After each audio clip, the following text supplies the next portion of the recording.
Good evening, all. Welcome to the webinar on the topic Anemia in Chronic Kidney Disease, CKD. And we are here, the IGCP team, to present this session to all of you. And yes, we have someone with us who is very eminent in the field of nephrology. That is none other than Dr. Ratan Jha sir. He is a highly accomplished senior nephrologist and transplant physician, currently serving at Care Hospitals, Banjara Hills, Hyderabad. With extensive expertise in the field of nephrology, Dr. Jha specializes in the management of chronic kidney disease, renal transplantation, and many more. Now, anemia in chronic kidney disease, that is CKD, remains a significant challenge impacting the quality of life and long term outcomes of patients. Dr. Jha brings a wealth of knowledge and clinical experience in addressing this issue through evidence based approaches, focusing on advancement in diagnostic tools, effective treatment strategies, and optimizing patient outcomes. We are privileged to have Dr. Jha share his insights and expertise on anemia management in CKD, shedding light on current practices, emerging therapies, and personalized care for patients with CKD. So, with this very brief introduction of Sir and this topic, I would now request him to please start with the topic for today. Over to you, Sir. Good evening, friends. The topic that I have been given is to talk about anemia management in the context of chronic kidney disease. It is a kind of area which is not only a challenging area but a satisfying area because managing anemia changes many of the symptoms and improves the quality of life in patients with chronic kidney disease and is considered to be one of the biggest advances in the treatment in the last few decades. So my presentation is going to dwell upon how we define anemia, what is prevalence in the different stages of chronic kidney disease, why it is important to talk about anemia management, what are the treatment targets, pathophysiology of anemia with its the role of erythropoietin, iron, inflammation, oxidative stress, and other factors.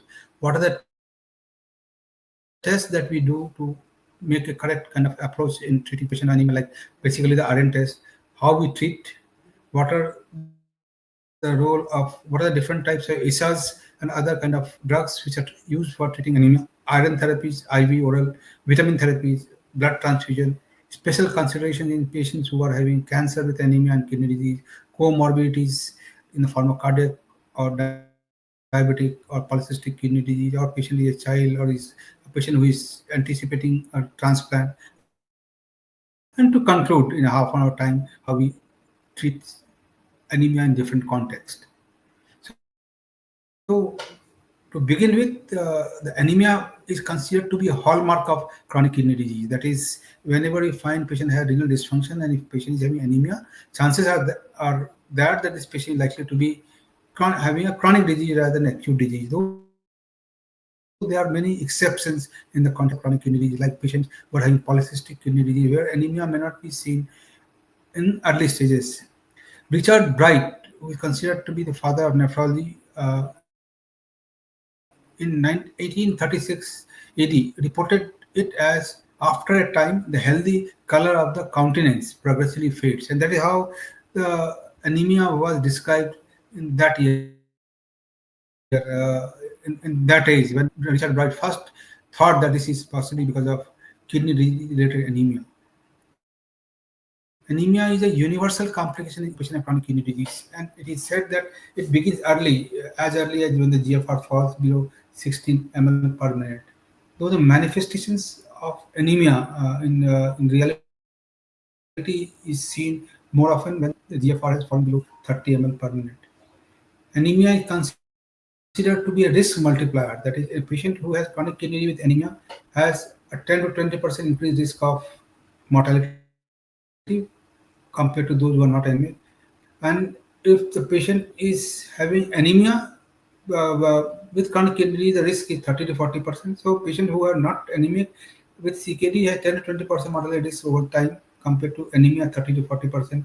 And if chronic kidney anemia is associated with congestive heart failure, the risk is multiplied and that becomes 30, 40 to 50%. So it is considered to be a risk multiplier. And in a patient of chronic kidney disease, there are many additives which multiply the risk of death.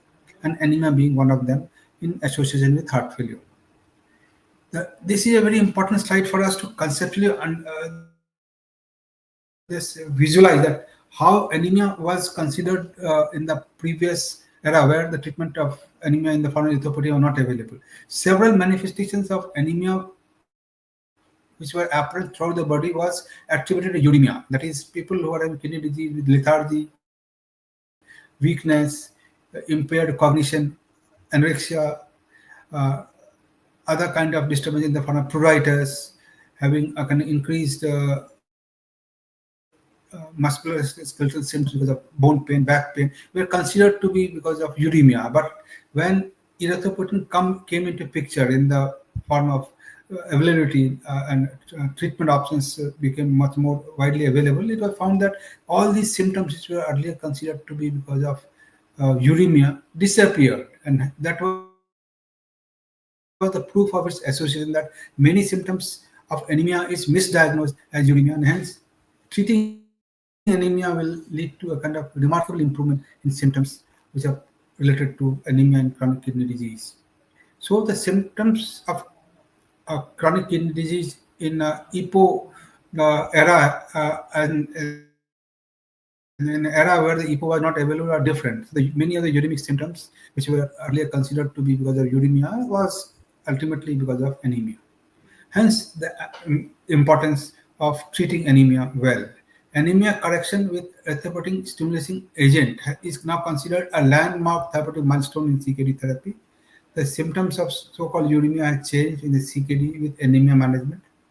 We have now multiple choices in our therapeutic armamentarium, that is short-acting ESAs, long-acting ESAs, high-dose weekly short-acting ESAs. We have HIF inhibitors, which are called oral EPO. There are many biosimilars to the injectable ESAs which are there, and an SGLT2 inhibitor which has come as a part of therapy for treating uh, chronic kidney disease also have been found to have an impact on improving the hemoglobin in such patients.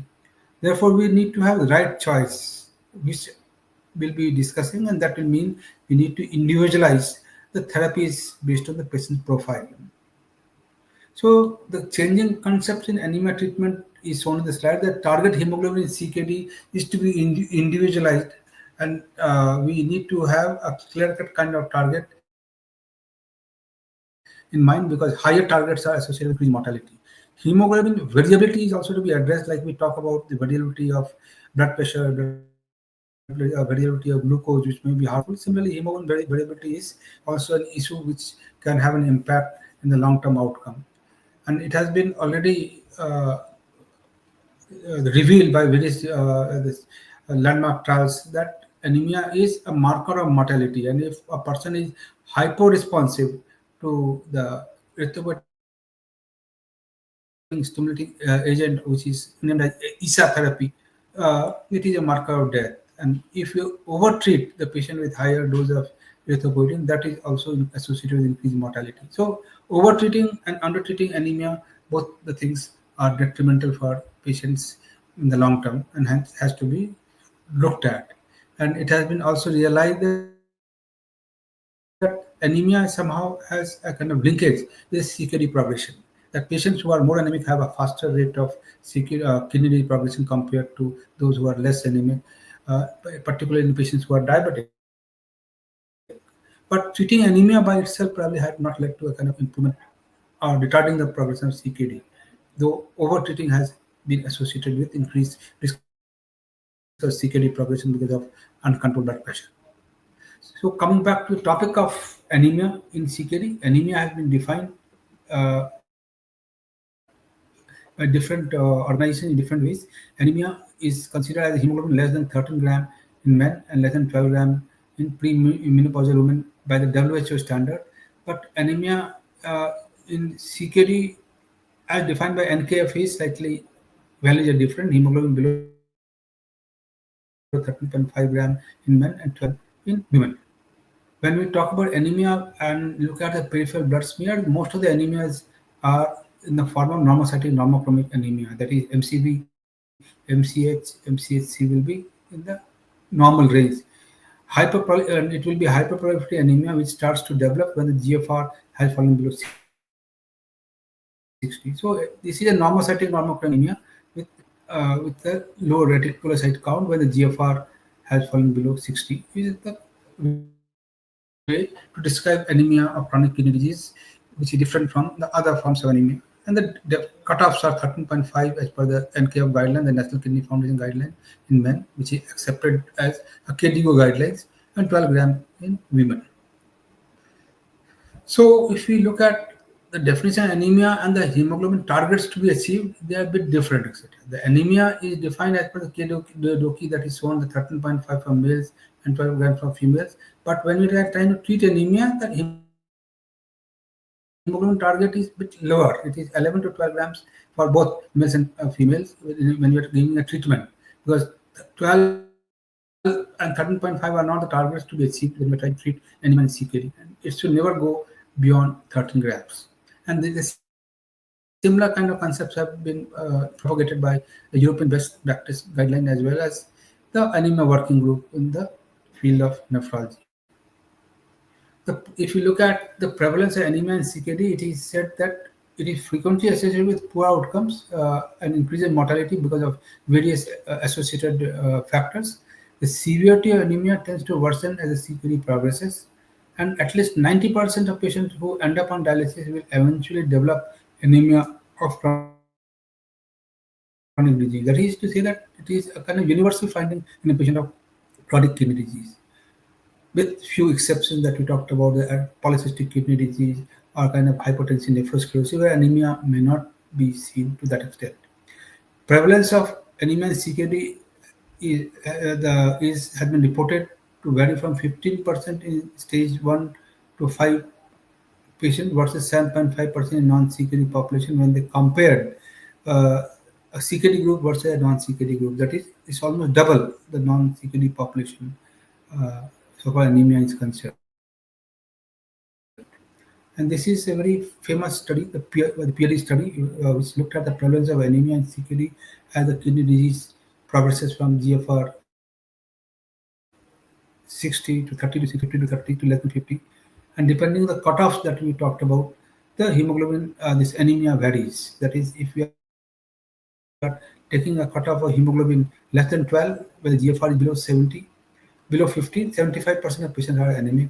And when a patient cutoff is when the GFR is above 60, but below 30, it is 26. So as that GFR falls from 60 to 30 to 15 to less than 15, it increases from 26 to 41 to 53 to 75. That is to say that as the GFR fall, the prevalence of anemia increases, and depending on what is the cutoff, we get different kind of values.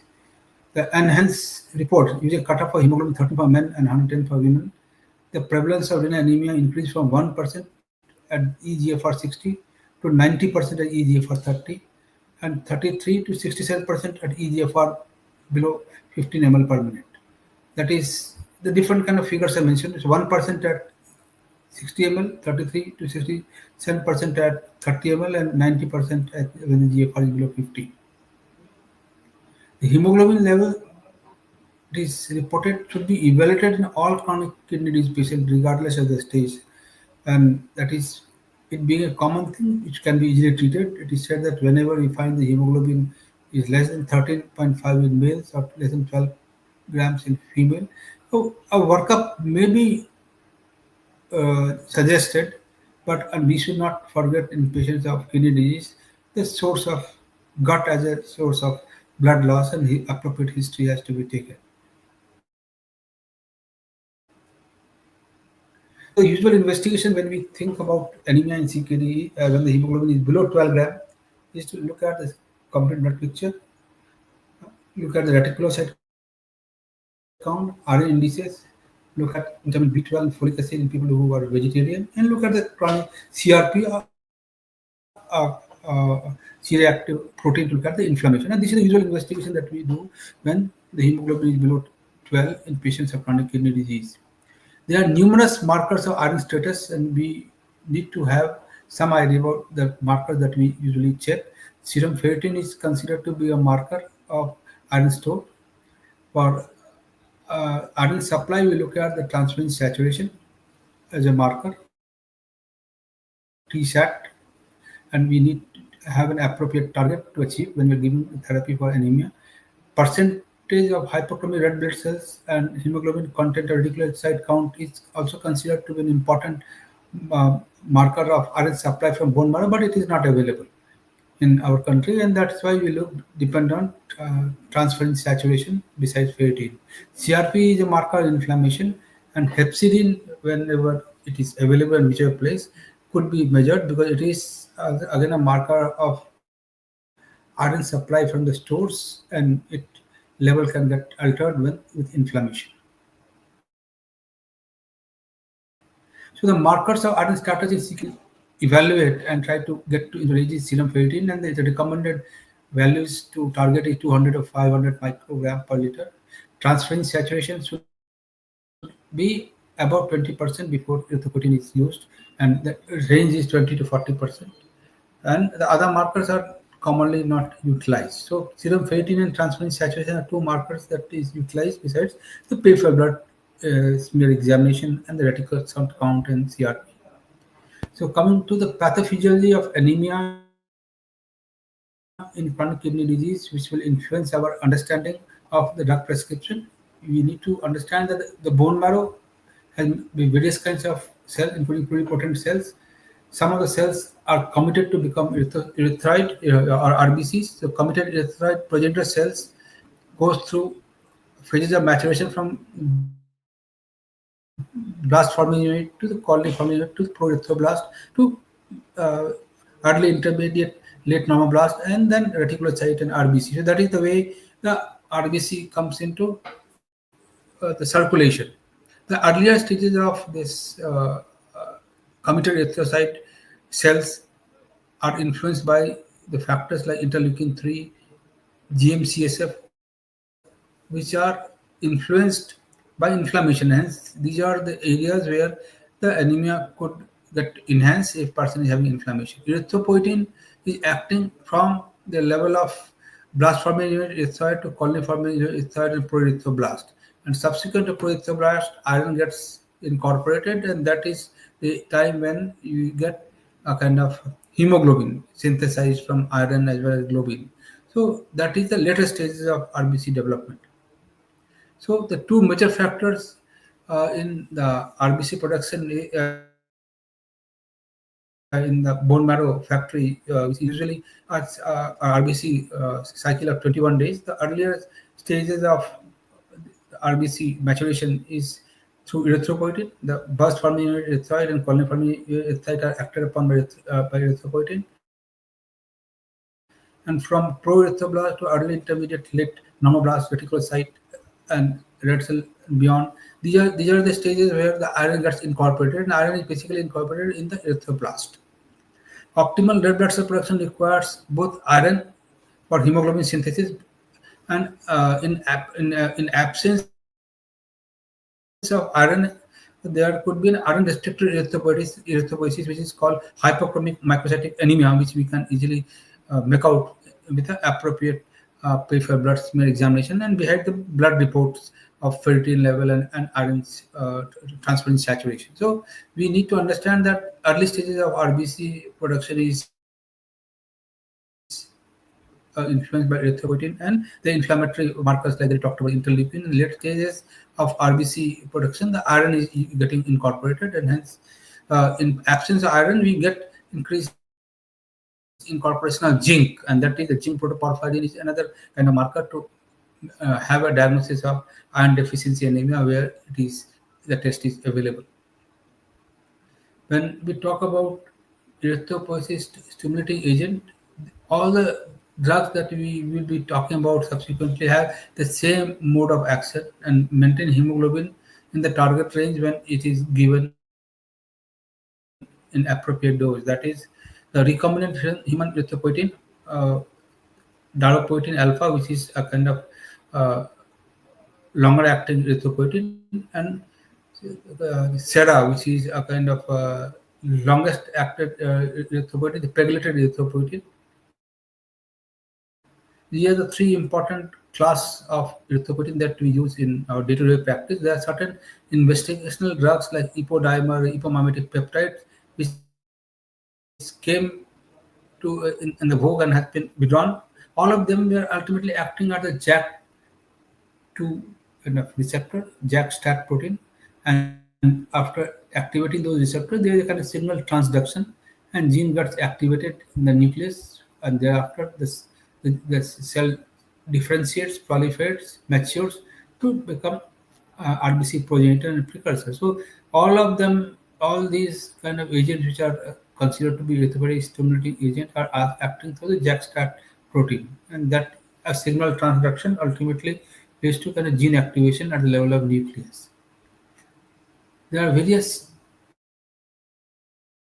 important trials which have been done in the context of chronic kidney disease, and based on which we base our approach in treating such patients. The TREAT trial, which was a darbepoetin trial in the pre-dialysis phase, the QUAD trial, which was the erythropoietin alpha trial in the pre-dialysis phase, the the CREATE trial, which is again a kind of beta erythropoietin, which is another kind of short-acting erythropoietin in the pre-dialysis phase, and then the BESARAB trial, where the erythropoietin alpha was used in dialysis.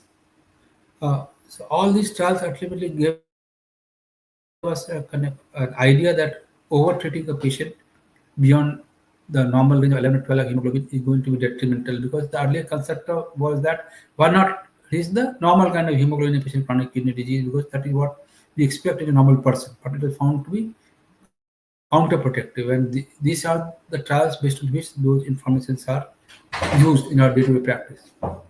So when we are trying to treat anemia, the treatment journey of CKD CKD anemia is shown in the slide, that it has evolved over time from maintaining the hemoglobin via blood transfusion to using erythropoietin stimulating agent, which came into vogue in 1989. And after that, after 10 years of that, then came the darbepoetin alpha, the RNS in 2001. And beyond that, we have multiple kinds of iron formulations which came into use. And two notable things were ferric carboxy maltose and iron maltoside. In 2012, there was a breakthrough in the form of availability of HIF-PHI kind of agent in the research. And 2019 to 2021 was the time when 4 HIF-PHI were introduced in the market in the form of varoglutamstat, molidustat, inotidustat, daprodustat, roxadustat. And in India, the first Indian brand in this arena was decidustat. So we have a kind of advance in not only the concept but also the approach. Earlier, we used to use iron in the form of iron dextran, which has totally been replaced by this ferric carboxy maltose and iron maltoside. And the drug therapies have changed over time, as that we will discuss in subsequent slides. So the evolving strategies, what is shown in this slide, the old and new, the, in the drugs, erythropoietin, EPREX, recombinant erythropoietin alpha, RNS, Mircera. These were the brands which came into vogue to treat anemia. Paganicetide, which was a kind of a different kind of ISA, which was not basically a hormone but acting on the same receptor, came to be used, but went out of practice because of side effects. HIF inhibitors have come into practice that we'll discuss. Earlier, we used to think that higher hemoglobin targets are good, but now we come to know that if the medium range targets are better than the higher targets. PRCA, the pure red cell aplasia, which was a kind of problems were noticed with some kind of impurities with the erythropoietin, was a thing which was seen in 2000 when pegnicetide was the drug of choice for treating it. But both the problems have disappeared and pegnicetide is no longer used. There are many other kind of approaches like using GATA2 inhibitors, hepcidin modulation, sotatercept, which is a drug which came for osteoporosis, was found to be useful in raising hemoglobin. and pegnesidide, which was peptide, was ultimately withdrawn and was a drug which was found to be useful for pure red cell aplasia. Erythropoietin gene therapy is also being considered. So there are various evolving therapies, old and new, that has to be always looked at in a proper way. So the challenges that we see in our day-to-day practice in anemia management is that it is quite difficult to achieve the target hemoglobin level and keep it constant. That the target hemoglobin at the moment is 11 to 12 gram per deciliter in a patient of CKD. The hemoglobin values keeps on changing, and that is called hemoglobin variability, and that is also a kind of issue that has to be looked at because it has been linked to increased risk of death. As that the guideline targets are very narrow, that is a challenge to in the form of frequent monitoring. Patients of chronic kidney disease are very prone to develop multiple kind of complication requiring hospitalization, which leads to a kind of hemoglobin variation. Low education in the patient and affordability are also the factors which ultimately affects the hemoglobin levels and hemoglobin variability, and it is a kind of challenging kind of areas which has to be appropriately addressed based on the patient profile that we discuss in subsequent slide. So the treatment approaches for anemia when we make a diagnosis in context of CKD is use iron supplement, use erythropoiesis stimulating agent in combination, and we have to see which is the right kind of iron supplementation and which is the right ESA agent to treat anemia to the target for that patient. Treatment is directed towards not improving renal function, but it is aimed at increasing the red blood cell production. But any treatment which improves the renal function is likely to improve anemia. That has to be understood. And whenever we see a patient with anemia, we need to look at the reversible elements of renal dysfunction beside treating anemia. There are various oral preparations in the market, which is the older oral preparations like ferrous sulfate, fumarate, ferrous gluconate, ferrous saccharate, were cheaper kind of supplementation, but they were associated with a lot of GI symptoms of either pain or constipation or diarrhea or some form of intolerance. The recent oral preparations like the liposomal iron, which is usually available in the dose of 30 milligram or also 50 milligram, is well tolerated iron, and it has replaced the older drugs like ferrous sulfate, fumarate, and gluconate in our day-to-day practice, because patients of CKD are much more symptomatic with many symptoms, and to offset that symptom, we use liposomal iron. Heme iron polypeptide 12 milligram, ferric citrate, which came as a kind of drug for phosphate binding, was found to be also having kind of iron supplementation, or sucralfaric oxyhydroxide, which also contains iron, can be theoretically considered to be an iron supplementing drug in CKD patient. But ferric citrate and sucralfaric oxyhydroxide is not used for treating anemia with as an iron therapy. The various other names which are listed in slide like ferronemia, polyalpha, ferintac, ferrineous, plus contains many kinds of cocktails which are found to be useful in kidney disease patient. And to name one, lactoferrin was found to be an important kind of substance which has a kind of impact in CKD patient because it's an anti-inflammatory kind of drug, and when we reduce the inflammation, there is an improvement in hemoglobin, because inflammation ultimately leads to increase in interleukin 3 6 production, which ultimately impairs the maturation of the RBC in the bone marrow. So this was studied in one of the studies from All India Institute, where they found that it decreases inflammatory markers, and thereby it should be more efficacious in patients with CKD. The second half of the slide on the right side shows that when this drug lactoferrin was used, the hemoglobin in patient on dialysis, the hemoglobin improved over a month's time from 8.1 to 8.9, which was a kind of significant improvement. So the proof of concept that it is an anti-inflammatory drug and drug which has got a kind of beneficial impact in isolation and together with the iron therapy in a patient of kidney disease. So this is a drug combination that is frequently used as an oral therapy in a patient of CKD when you're trying to treat anemia with iron therapy. The iron preparation that we give in chronic kidney disease patients as injectables are the iron sucrose, ferric carboxymaltose, and iron isomaltoside. Ferric gluconate is no longer available, and low molecular iron dextran is no longer used.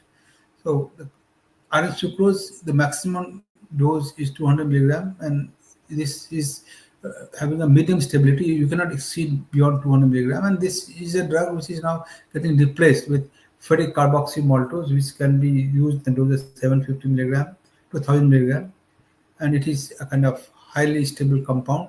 And iron isomaltoside, which is a new iron which is said to have extra benefit compared to ferric carboxymaltose, is also found to be highly stable. So the drug of choice at this point of time in kidney disease is either ferric carboxymaltose or isomaltoside to be given injectable.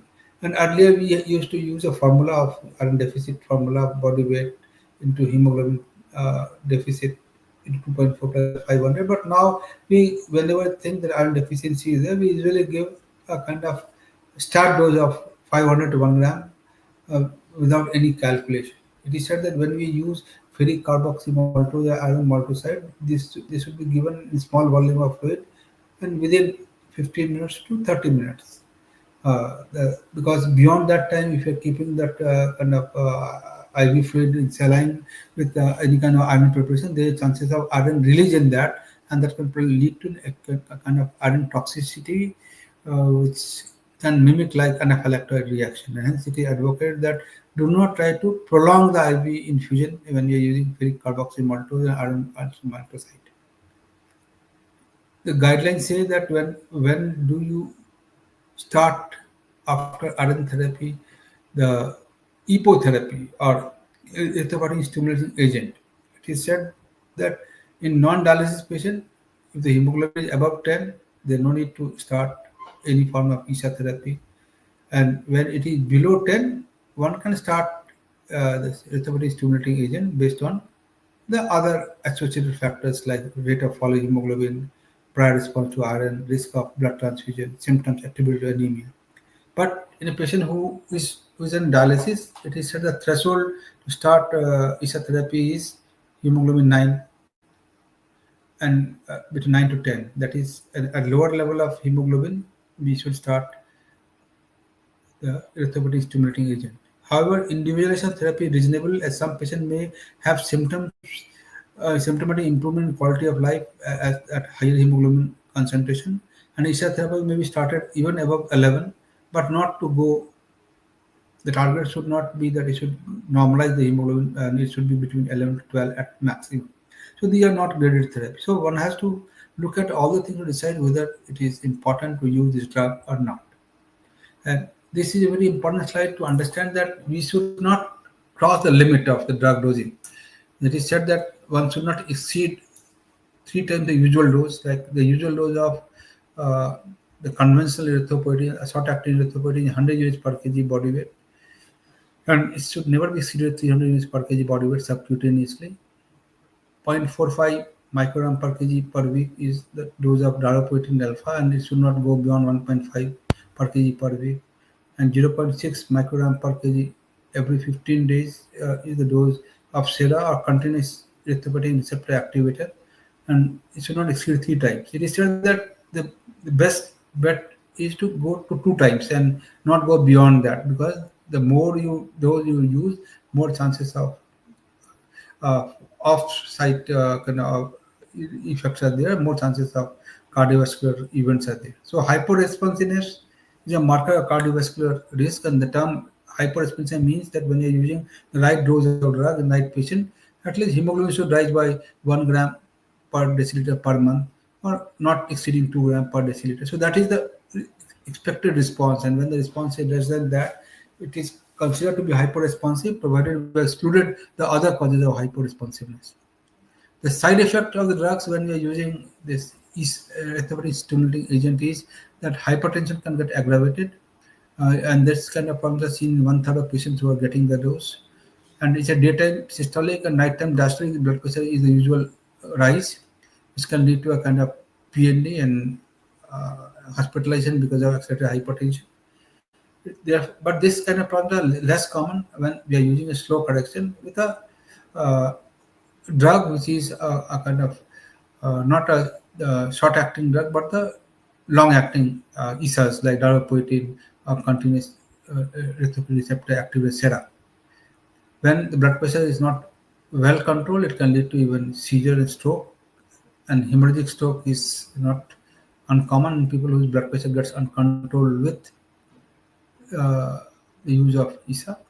Thrombotic disorders, this because of increased viscosity of blood because of rise in hemoglobin, one can have a kind of ischemic stroke and myocardial infarction. And if the drug that we are using is a kind of biosimilar, not well purified, then the risk of antibody developing against this erythropoietin is possible, which can lead to pure red cell aplasia, where the bone marrow, this red cell lineage gets suppressed and person develops a quick kind of hemoglobin drop. But this is an uncommon entity at the moment. So the points to consider when you are trying to choose a erythropoietic stimulating agent is that if the patient is on pre-dialysis phase of CKD or is on dialysis, what is the hemoglobin level and is it stable or not? What is iron status and is it available to be used as IV therapy? That patient is in hospital, near the hospital, or is in the village.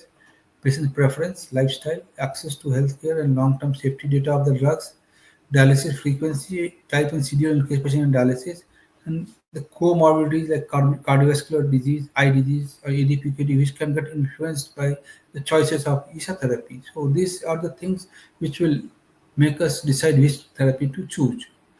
It is believed that short-acting ESAs, that is erythropoietin alpha, erythropoietin beta, or fast-acting erythropoietin, more where you require more frequent dosing, and it is better suited for severe anemia and where the hemoglobin keeps on changing from high to low, where you require more precise dose adjustment, and short-acting is probably utilized in that situation. Long-acting erythropoietin, that is like darbepoetin or sera or continuous erythropoietin receptor activator, are slower in onset. Therefore, they require less frequent dosing, and it is better suitable for patients who have stable hemoglobin or have a limited access to healthcare where we cannot give frequent dosing. Oral erythropoietin or oral HIF, that is hypoxia inhibiting factor drugs, oral drugs, are better suited for patients uh, who are in pre-dialysis phase with no contraindication, though many of the drugs have been only studied during the dialysis phase in the Western world. The well-recognized and the perceived benefit of long-acting erythropoietin like darbepoetin or sera or mirsera is that there is less hemoglobin variability. It is believed that it has greater potency and greater biological activity. It leads to lesser vascular access, thrombotic strokes, and mortality. We require lesser erythropoietin dose, and that's how the cost saving is seen in the long term. And it has been seen that these drugs have better iron mobilization, and therefore it requires less IV intravenous iron, and the long term safety is already documented. So it is believed that long acting erythropoietin is a better drug to be used on a long term basis, though short acting erythropoietin has its own place. So what determines the hemoglobin variability with the ESA is shown in the slide, that when you're using a strong short-acting erythropoietin like erythropoietin alpha or erythropoietin beta, they have a very strong affinity for the receptor, and because of that, there's an on-off kind of effect, the peaks and troughs. While the long-acting this erythropoietin has lesser affinity, but because of this slow dissociation, they have a kind of erythropoiesis which is a continuous kind of erythropoiesis. So they less if by the peaks and troughs. So the short-acting erythropoietin can be conceived as a kind of short-acting this human actrapid like short-acting insulin, and the long-acting erythropoietin could be considered as a Lantus kind of uh, drug in the context of anemia. That is, it is longer-acting drug and it will require less frequent dosing.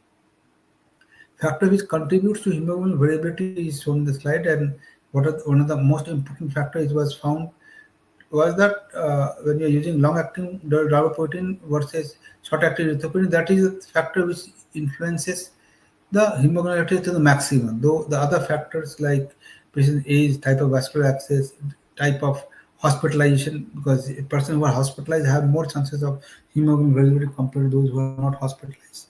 So one of the treatable elements of this hemoglobin variability is to choose the long-acting erythropoietin, darbepoetin, or a sera continuous erythropoietin receptor activator. It was noted that 26% lesser risk of variability was seen when we are using darbepoetin compared to EPO. Why is hemoglobin variability or hemoglobin cycling bad? Because it has been found that low hemoglobin leads to physiological stress. The repeated episode of relative hypoxia can have an impaired effect on the cardiac cells, which can lead to a kind of cardiac remodeling in the reverse direction. High hemoglobin may give rise to increased blood pressure, decreased solid clearance, and cardiovascular risk due to thrombosis. Patients who have greater comorbid burden will likely to have higher degree of hemoglobin fluctuation, and these will be the patient with inherent risk of mortality because hemoglobin fluctuations is likely to be bad for those who are obese, diabetic, heart disease patients. So in the recent times, we are having many kinds of biosimilars for both short-acting erythropoietin and the long-acting erythropoietin, darbepoetin, and SERA, the continuous erythropoietin receptor activator. Which, but one has to realize that there cannot be another you. That is, the biosimilars are looking similar, but it cannot be exactly the same, and hence there could be a difference, and the side effect profile could be different when you're choosing the drug, and you need to be aware of these nuances when you're trying to choose a biosimilar. Either erythropoietin or biosimilars or SIs are not only used in hemodialysis and CAPD and anemia pre-dialysis, but it is also used in the post-transplant situation. However, this drug is not used to treat anemia in acute kidney injury at the moment. Is a very important slide to understand that the type of agent that we use can be linked to increased risk of death.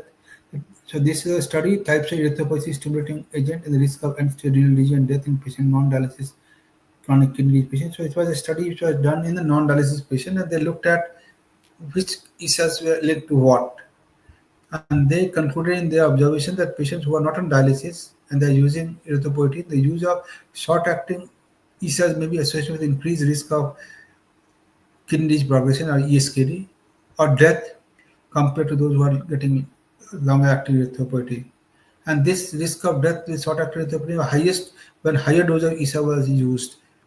So one of the reasons where people are using higher dose of ESA is off-label once weekly EPO in high doses, which are not a kind of physiological dose, though it may be cost-saving strategy, but it's not safe in CKD. Like using erythropoietin alpha in the dose of 10,000 units per week is was found to be unsafe. So for kidney disease progression was concerned, or the risk of death was there, and this was the kind of observation from this study. HIF activation as a novel class of anemia treatment has emerged in the last 5 to 6 years, and the Nobel Prize in the field of physiology in 2019 was given for this kind of path-breaking research. And one of the uh, recipients of this was a nephrologist. So three people got the prize for HIF PHI stimulating engine and production. The hypoxia inducible factor role was the factor for which the people got the Nobel Prize in Medicine 2019. So the discovery of how the cell sense and adapts to oxygen availability was the research based on which the drug have come in the market, which ultimately targets this pathway of hypoxia, which ultimately leads to increased EPO production, which ultimately leads to kind of increased RBC production and improvement in oxygen delivery. So this is the sequence that happens, and the factors which stimulate this the hypoxia, which if it is the factor is inhibited, the hypoxia remains sustained for a long time, and HIF prolyl hydroxylase inhibitor is one of the kind of class of drugs which have been used in this context. So now we have one kind of class of drug which is called ESA, the erythropoietin stimulating agent, which has been used in the non-dialysis patient.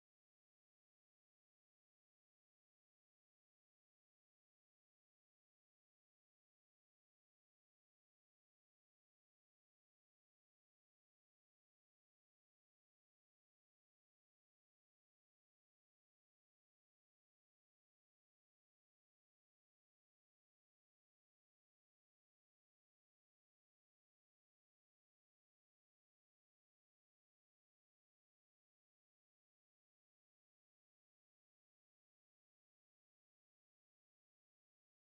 iron metabolism, and it has been found to have an effect on the inflammation. That is, it reduces inflammation to some extent, and hence it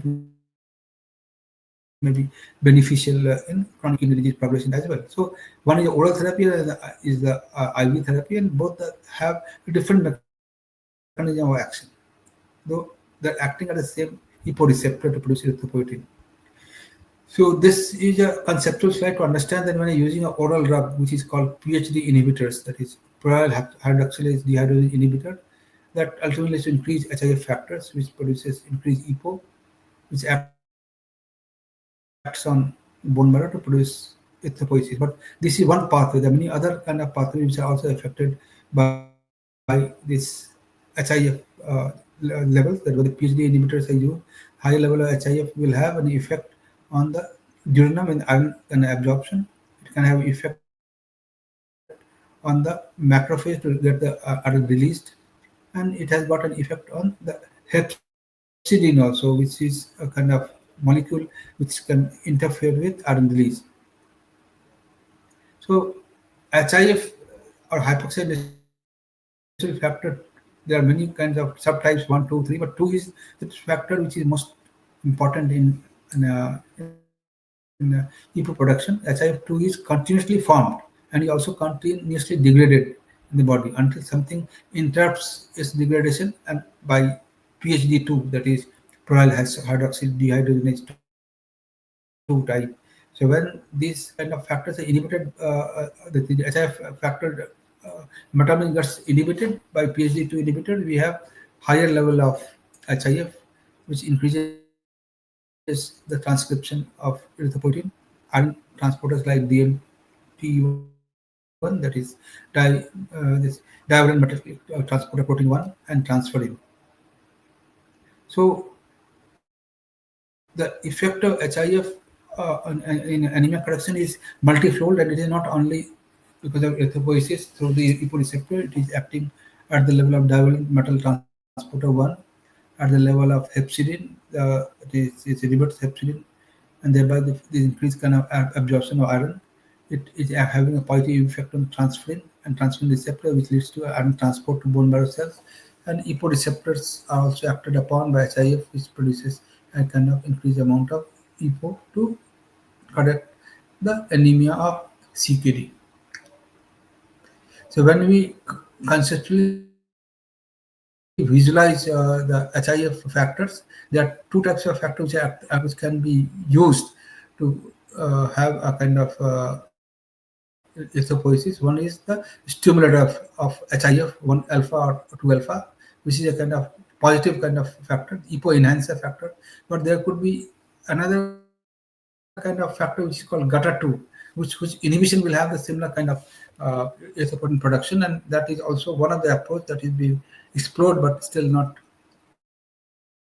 used in an anemia management. So we can act at the level of nucleus by different drugs to have a kind of effect which may be positive in anemia correction. So there are different types of HIF-PHI which have been developed, and roxadustat, valdostat, daprodustat are the drugs which are available in the Western market and has been studied in dialysis patients. Basically, the desidustat is a drug which is an Indian drug, which has minimal chance of drug-to-drug interactions because it's not metabolized by the traditional cyclochrome P enzyme pathways, and hence it may be different from the other HIF, PHI which have been reported in the Western world. This has been studied both in the pre-dialysis and dialysis phase. So desidustat, which has been approved in India, is acting at both PhD 1, 2, and 3, that is pyrrole hydroxyl dehydrase pathway 1, 2, and 3, and that is what is the thing which is different from the other kind of HIF-PHI which are there in the Western world.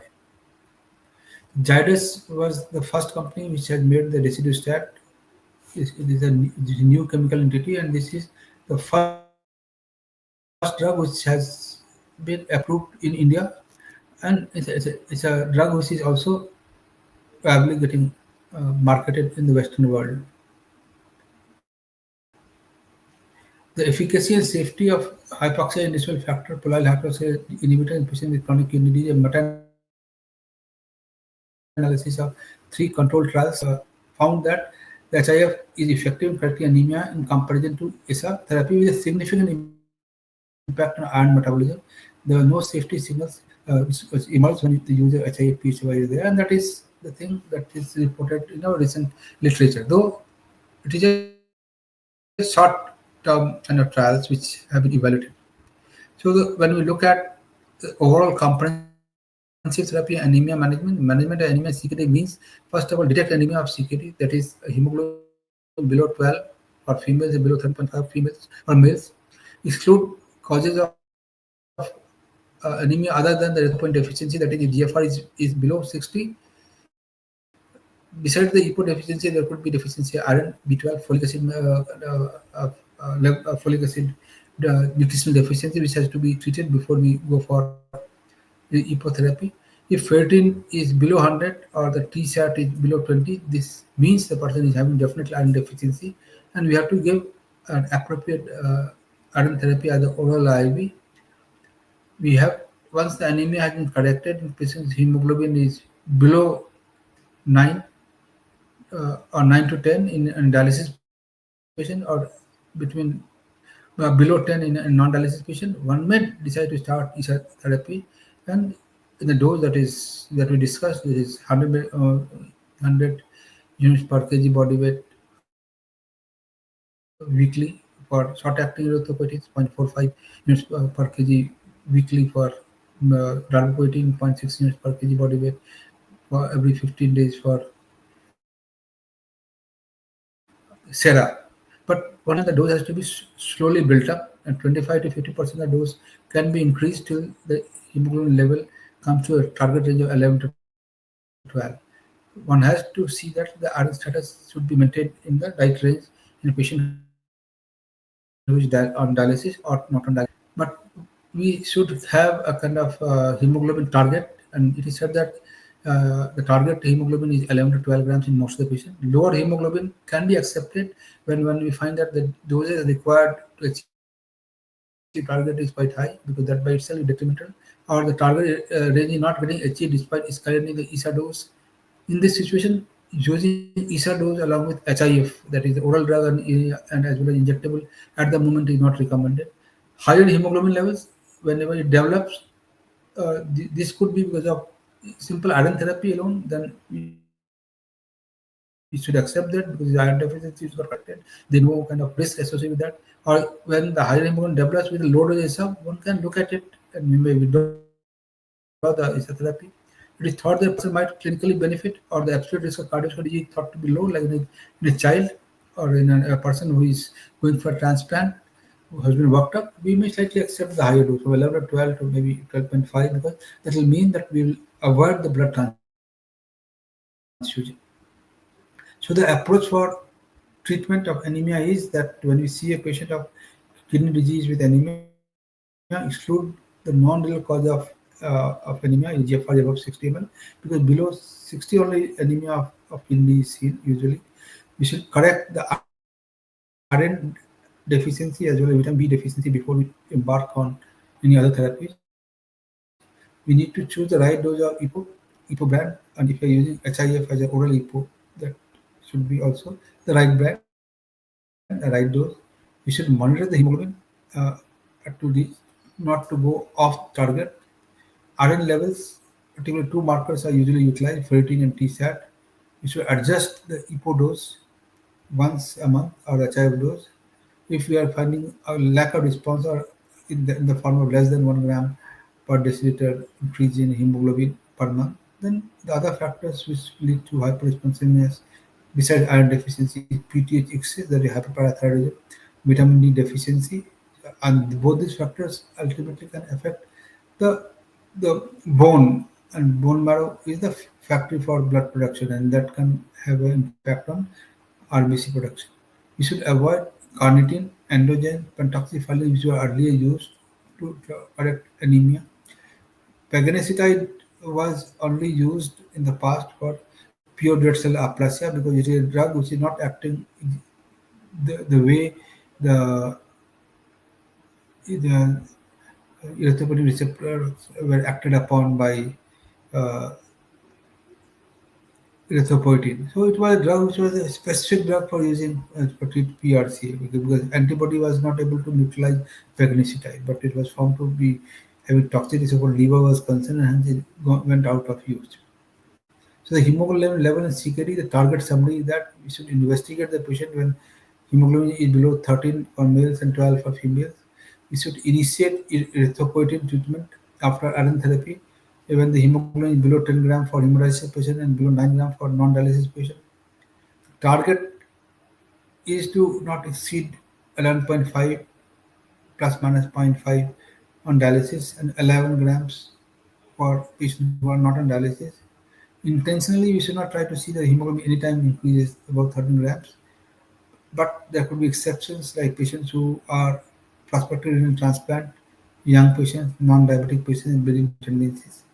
Ferritin should always be above 100, preferably 300 or 500, but should not exceed 800. TSAT should be above 20 to 30%, but not beyond 50%. So we should use finally IV wisely, iron. IV iron should be used wisely and to choose the recent generation iron that we talked about, iron isomaltoside or iron carboxymaltose. When you're using erythropoietin stimulating agent, some will require nothing, no kind of ESA therapy. Most of the people will require some form of ESA therapy, and few will require more will require one or two kind of combinations in case they're not working. Sera may use Sera or continuous erythropoietin receptor activated or diabetic alpha may reduce the risk of hemoglobin variability and hence it is a preferable kind of EPO compared to the short-acting EPOs. But when we look at the Cochrane collaborative study, it was found that though all ESAs act in the same way, there is currently insufficient evidence to suggest the superiority of any ESA formulation based on availability, safety, and efficacy data. The comparative effect of different ESAs on blood transfusion, death, major cardiovascular event, mitral infarction, stroke, vascular access thrombosis, kidney failure, fatigue, and breathlessness were uncertain. Convenience favors less frequent administration, particularly non-hemodialysis patients. That was the statement from the KDOT guidelines that we should use for convenience the long-acting erythropoietin. The one more point that when we are talking about erythropoietin therapy, the effect of erythropoietin anemia is much beyond the heart and it is also at the level of bone. The single center cross-sectional study on impact of cumulative erythropoietin on bone mineral density in maintaining dialysis was found that higher the dose of erythropoietin, lower is the bone mineral density. That is, it has been found that cumulative EPO dose shows a negative correlation with bone mineral density in patients on chronic dialysis, and osteopenia or osteoporosis is quite a important complication in patients of dialysis, and this is also a linkage that is there, and hence we should not go beyond the limit of two times the dose of EPO.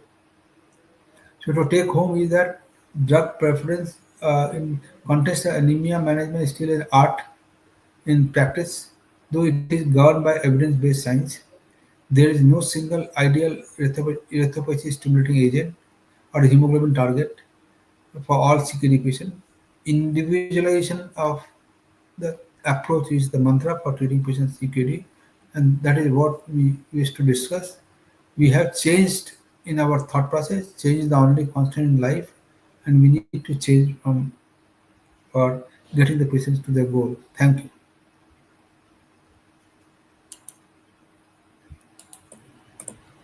Yeah. Thank you, sir. Thank you so much for your presentation. Now, with your permission, can we take the questions from the audiences? We'll take one or two questions, sir. Sure. So the first question is, what are the most common pitfalls or misconception you encounter in the treatment of anemia in CKD?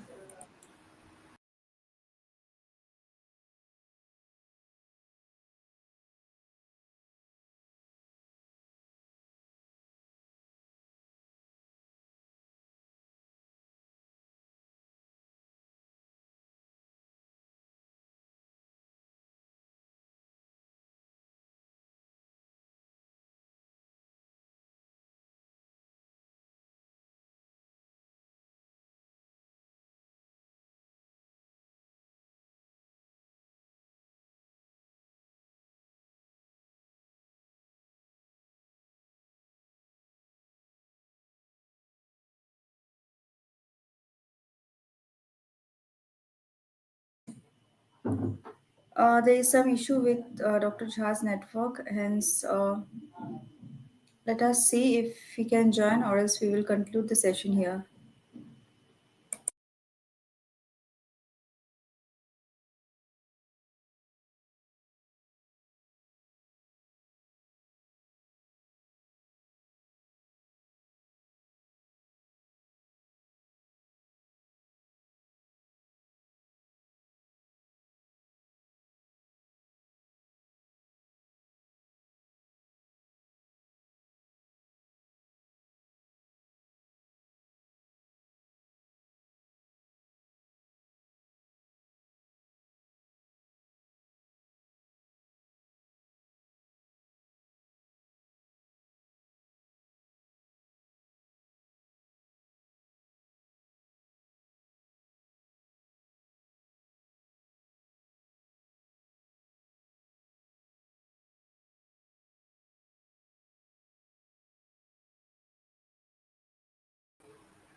Hello. Yes, sir. It got disconnected. Yes, No yes. problem, sir. So the question that you asked was what is? Repeat the question because it's not got. Just a minute. What are the most common pitfalls or misconceptions you encounter in the treatment of anemia in CKD? And yeah, how can clinicians address this effectively? One of the misconceptions of anemia management CKD is that people think that IV iron therapy is risky, but the recent generation intravenous irons are quite safe. We have not seen any kind of anaphylaxis, and hence it is very important that you use the good brands which are available in the market, because even the production of the drug matters, which we cannot make out as a clinician.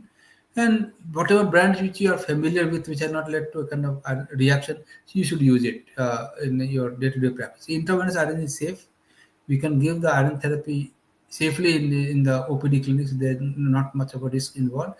We should give it under some supervision, so that anything happens, we can always look at it. I have not seen in my lifetime any major reaction with IVRN therapy of a recent generation drugs, but we prefer to use the brands which have come as an innovator in the market, and the way it has to be administered is given in most of the kind of the drug formulary, that is how to give it. It is said that you should not exceed the time.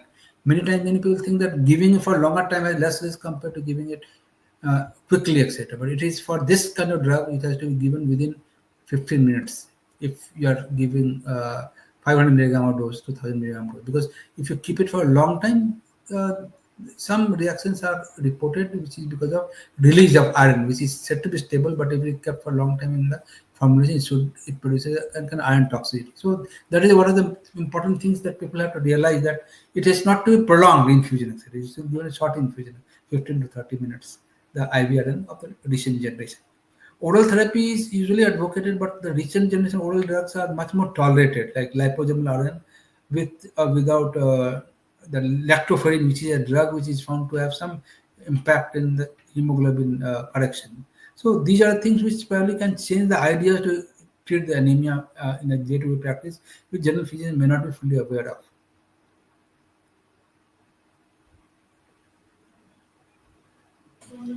Right, sir. One more question for today. What are the key factors to consider when initiating ESA therapy in CKD patient, and how do you individualize treatment protocols? The key therapy to be considered is whether person is coming from a rural background or is there in the kind of city, because when you are thinking about ESA therapy, many of the drugs are very heat sensitive. And despite the transport in the ice, etc., so still things are not fully stable. Many times we find that the drugs are not effective because it is not been properly kept. The drugs cannot be kept in some bag and you transport it, etc. It is better to take it from where you purchase it. You should take it there only, etc.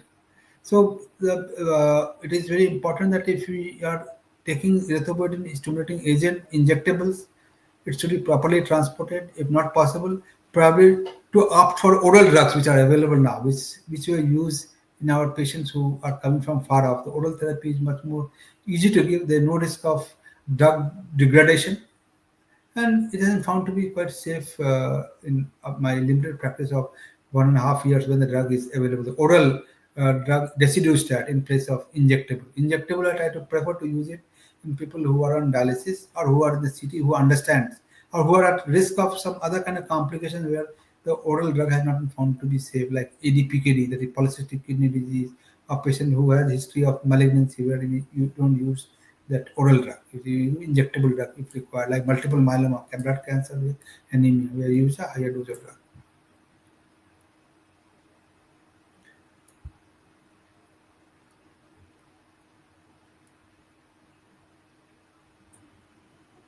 Right, sir. So these were all the questions for today. And so with that, I would like to conclude the session here. Thank you, sir. Thank Thank you. you so much for giving us your time and putting effort for making presentations and presenting in front of audience. So thank you so much, sir. Once again, with that, I would like to conclude the session here. Thank Thank you, you. sir. Thank you all Thank you. for joining in. Thank you. Thank you.